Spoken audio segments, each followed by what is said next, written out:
花莲吉安乡南滨道1号昨暗有真侪牛伫路林在设计，警方随去管制，嘛联络主人，因为这阵牛嘛已经毋是头一届伫路林爬走咯，所以警方除了处罚，嘛要求主人得爱好好管理。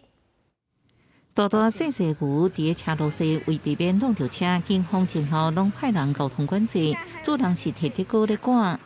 为什么会有？不知道啊，为什么会扭牛，我也不晓得。警察说不要太靠近。根据警方调查，这阵牛顶个月16也行到车路，主人表示这牛会家己加长门的锁啊。警方迄时阵就要求主人爱加强管理，啊，不过这摆牛佫走出来，会依法开罚。此行为已经违反《道路交通管理条例》第84条，本所将自当告发。